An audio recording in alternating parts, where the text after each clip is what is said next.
दोस्तों एक कहावत है, पता नहीं आपने सुनी है या फिर नहीं सुनी है। शेर से जब सवा शेर मिलता है तो शेर है जो घबरा जाता है, डर जाता है,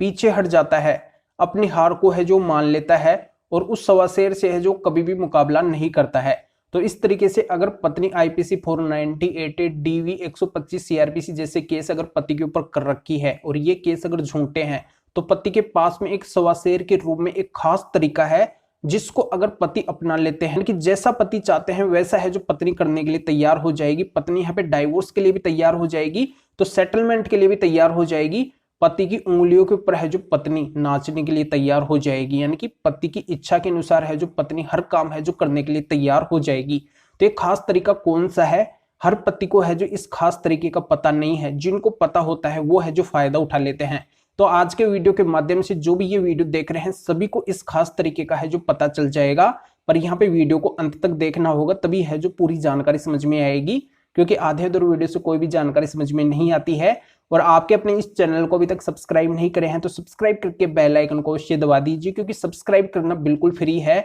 और आपको है जो आपके नॉलेज के वीडियो है जो लगातार आते रहेंगे। इस वजह से यानी कि आप उन वीडियो का फायदा उठाए तो आप अपने इस चैनल को जरूर सब्सक्राइब करें और बेल आइकन को भी दबाइए। तो चलिए शुरू करते हैं। तो वेलकम दोस्तों, मैं हूं आपका अपना एडवोकेट जितेंद्र और आज यहाँ पे मैं एक खास स्टोरी के माध्यम से ये खास तरीका आप तक है जो मैं पहुंचाने वाला हूं, जिससे आपके अच्छे से समझ में आ जाएगा कि यहाँ पे मामला क्या है। तो देखो, मामला इस तरीके से होता है, एक रियल स्टोरी है और इसके अंदर क्या है कि शादी को 17 साल हो चुके होते हैं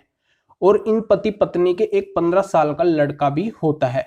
तो जिनका ये मामला है, इन पति के एक छोटे भाई भी रहते हैं, तो उन छोटे भाई की भी है जो मैरिज हो चुकी होती है और उनकी पत्नी भी होती है और उनके साथ में इनके है जो माता पिता भी रहते हैं। यानी कि चारों लोग है जो सेपरेटली अलग रहते हैं, यानी कि पति के माता पिता, इनके छोटे भाई और उनकी वाइफ, ये है जो अलग रहते हैं। और जिनका ये मामला है, ये पति और इनकी वाइफ और इनका 15 साल का लड़का है जो अलग रहते हैं। तो अलग रहने का ये कारण है कि जो ये पति है जिनका ये मामला है, तो इनकी वाइफ क्या है कि संयुक्त परिवार के अंदर है जो शादी के शुरुआती दौर से ही रहना नहीं चाहती थी, पति के माता पिता के साथ में नहीं रहना चाहती थी। पति के जो छोटे भाई है, उनकी वाइफ है, उन सभी के साथ में मतलब वो रहने के लिए बिल्कुल भी राजी नहीं थी। उसने है जो शुरू से ही घर कलेश बना के रखा था। तो यहाँ पे उस पत्नी की खुशी के लिए ये जो पति है ये अलग रह रहे थे, अपने बच्चे के साथ में अलग घर के अंदर रह रहे थे। तो ये जो घर था ये भी है जो पति के माता पिता का ही था, तो जिसके अंदर ये रह रहे थे।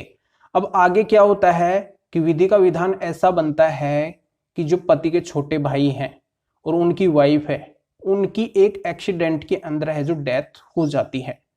तो जो बुजुर्ग माता पिता है उनके पास में और कोई भी सहारा नहीं बचता है। तो इन बुजुर्ग माता पिता की एज 84-85 के करीब होती है। तो जब इनके पास में कोई भी ऑप्शन नहीं होता है तो ये क्या करते हैं कि अपने बड़े बेटे के पास में आ जाते हैं और इनका बड़ा बेटा भी ऐसे बोलता है कि ठीक है, आप यहाँ पे आ जाओ, अपन है जो साथ के अंदर रह लेंगे।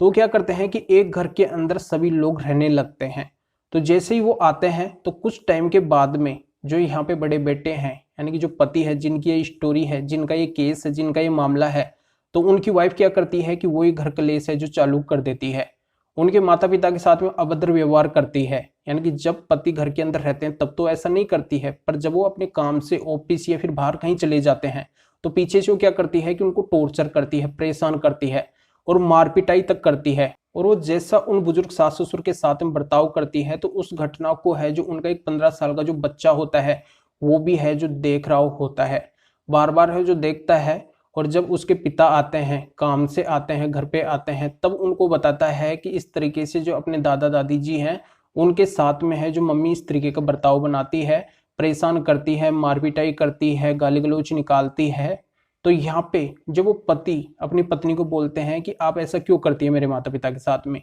तो वहाँ पे वो है जो झुटला जाती है, मना कर देती है कि मैं बिल्कुल भी है जो ऐसा नहीं करती हूँ। तो यहाँ पे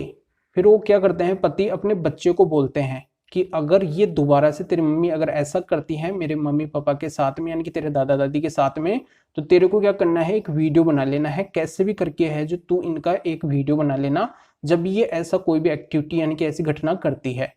तो यहाँ पे क्या होता है कि आगे जाके फिर से उसका यही बर्ताव है जो जारी रहता है, क्योंकि उसकी आदत तो बिल्कुल भी छोड़ती नहीं है, परेशान करने की वही नीयत होती है। वह चाहती है कि ये कहीं और कहीं पे चले जाए। मेरे पास में नहीं रहे, ये बोझ बन के है जो इस घर के अंदर आ गए हैं। यानी कि बड़े बुजुर्गों को वो है जो एक बोझ समझती है, यानी कि उनके साथ में रहना है जो बिल्कुल भी पसंद नहीं करती है। तो यहाँ पे क्या होता है कि आगे जब वो ऐसी घटना करती है तो उनका जो 15 साल का बच्चा होता है वो क्या करता है कि चुपके से उसका है जो वीडियो बना लेता है, और इस तरीके की घटना का है जो 2-3 वीडियो बना लेता है। उसके जो पापा हैं, यानी कि उस बच्चे के जो पापा हैं, यानी कि जो ये पति हैं, वो है जो बाहर गए हुए होते हैं 2-5 दिन के लिए, और जब वो आते हैं तो बच्चा क्या करता है कि अपने पापा को वो वीडियो है जो दिखा देता है कि पापा देखो इस तरीके का है जो मम्मी दादा दादी के साथ में है जो बर्ताव करती है। तो उन वीडियोज को देख के है जो पति भी परेशान हो जाते हैं, चिंतित हो जाते हैं कि ये मेरे माता पिता के साथ में तो बहुत गलत व्यवहार कर रही है। तो अपनी पत्नी के भी है जो डांट फटकार लगाते हैं कि आपको है जो ऐसा ऐसा नहीं करना चाहिए, और फिर है जो अपने माता पिता को भी पूछते हैं, जो बुजुर्ग माता पिता हैं।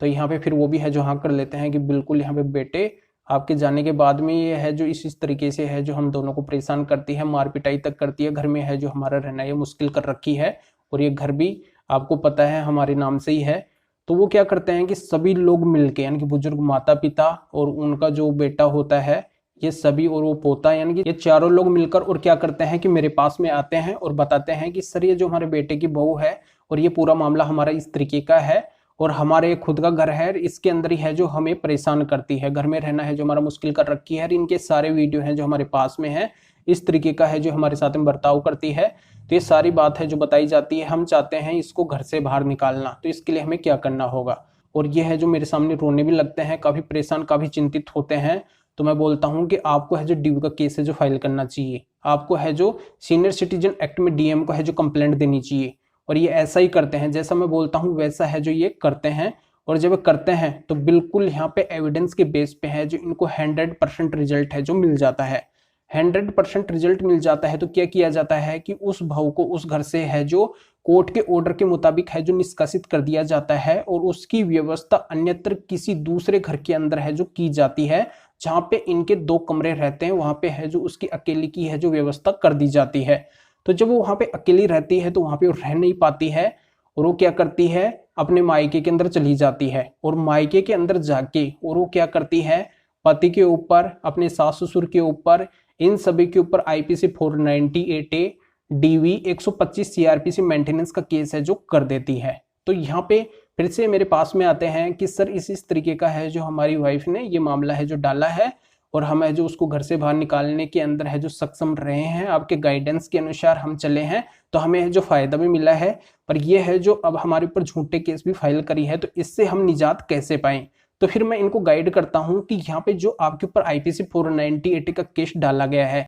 प्रक्रिया को है जो फॉलो कीजिए, कोई भी है जो उस केस के अंदर आपको परेशान होने की जरूरत नहीं है, क्योंकि आपकी वाइफ ने जो आपके ऊपर आईपीसी 498 का केस डाला है वो काफी समय के बाद में डाला है, शादी को है जो काफी टाइम हो चुका है। और दूसरा इंपॉर्टेंट बात यह है कि आपकी वाइफ के पास में ऐसे कोई भी आपके खिलाफ सबूत नहीं है, एविडेंस नहीं है जिससे वो आपको नुकसान पहुंचा सके, ये केस है जो आपके ऊपर चल सके, या फिर आपको है जो इस केस के अंदर पनिशमेंट मिल सके। तो यहाँ पे निष्पीकर होते हैं और इस केस को है जो ज्यादा इंपॉर्टेंस नहीं देते हैं, यानी कि इसके अंदर जो इंपॉर्टेंट डेटे वगैरह है उनके अंदर भी आते जाते हैं, और इसका ट्रायल है जो साइडली चलता रहता है, यानी कि इसको है जो वो छेड़ते नहीं है, ज्यादा परेशान नहीं होते हैं। दूसरा बात रही ड्यू के केस की, तो ड्यू के केस के बारे में मैं ऐसे बोलता हूं कि जो आपके पास में ड्यू के केस का ऑर्डर हुआ है, जो आपके माता पिता के पक्ष के अंदर आया है, जो आपकी वाइफ को घर से बाहर निकाला गया है, तो उस ऑर्डर की कॉपी को ले जाके अब ड्यू के केस के अंदर लगा दो, क्योंकि उस ड्यू के केस के अंदर है जो पत्नी ये डिमांड कर रही है कि मुझे उस घर के अंदर रहने का अधिकार मिले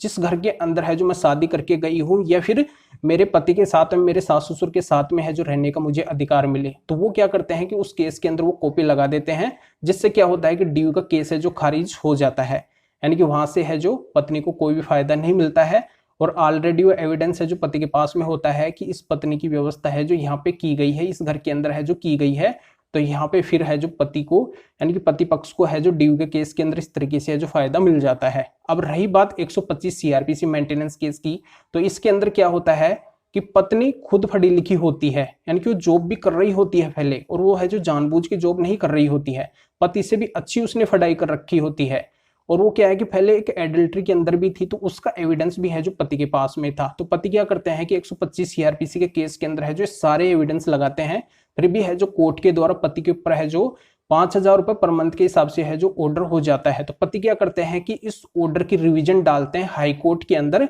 और हाई कोर्ट के अंदर रिवीजन डाल के वहां पे है जो अपने एविडेंस वगैरह लगाते हैं और इस ऑर्डर के ऊपर है जो स्टे ले लेते हैं। तो वहां पे है जो प्रक्रिया चलती रहती है। मतलब ये कि इन केसों के 6-7 साल तक चलने के बाद भी है जो पत्नी को किसी भी केस के अंदर है जो कोई भी फायदा नहीं मिला और अंततः यहाँ पे पत्नी पक्ष की तरफ से ये रिस्पॉन्स आता है कि या तो आप हमें साथ में रख लो या फिर आप है जो हमें डाइवोर्स दे दो, यानी कि पत्नी पक्ष है जो सेटलमेंट के लिए पूरी तरह से है जो राजी हो जाते हैं। यानी कि यहाँ पे जैसा पति चाह रहे थे वैसा है जो यहाँ पे हो गया है। तो मामला यहाँ पे अच्छे से समझ में आ गया होगा कि अगर आपका मामला भी इस तरीके का बनता है, अगर आपके पास में भी पत्नी के खिलाफ अगर सबूत हैं, तो आप है जो पत्नी के ऊपर काउंटर केस भी डाल सकते हैं, पत्नी के ऊपर है जो आप केस भी कर सकते हैं सबूतों के बेस पे, क्योंकि पत्नी तो आपके ऊपर है जो झूठा केस करेगी, आप है जो सबूतों के बेस पे है जो सच्चा केस करेंगे, जिससे है जो पूरी तरह से प्रेशराइज हो जाएगी, यानी कि दबाव के अंदर आ जाएगी। और दूसरा आपको ये करना है कि और ज्यादा केसों के ऊपर आपको ध्यान नहीं देना है, यानी कि पत्नी जो भी केस करती है तो साइडली और केसों के ऊपर आपको ज्यादा ध्यान नहीं देना है, बस आपको एक मेंटेनेंस केस को पकड़ना है। आपका ये मकसद होना चाहिए कि पत्नी का किसी भी हालत में है जो मेंटेनेंस नहीं बनना चाहिए। जब अगर उसका मेंटेनेंस नहीं बनेगा या फिर उसको मेंटेनेंस नहीं मिलेगा, तब है जो पत्नी पूरी तरह से बौखला जाएगी और वो है जो एक सेटलमेंट के लिए राजी हो जाएगी, यानी कि आपके शर्तों के मुताबिक है जो वो राजी हो जाएगी, जैसा आप चाहेंगे वैसा है जो पत्नी करने के लिए तैयार हो जाएगी। तो ये महत्वपूर्ण जानकारी आपके समझ में आ गई होगी, तो वीडियो को जरूर लाइक करें और शेयर भी करें। और अभी तक अगर आप अपने इस चैनल को सब्सक्राइब नहीं करे हैं तो सब्सक्राइब करके बेल आइकन को अवश्य दबा दीजिए। तो फिर आगे मिलेंगे आपसे नए वीडियो नए टॉपिक के साथ में। आप सभी का बहुत बहुत धन्यवाद।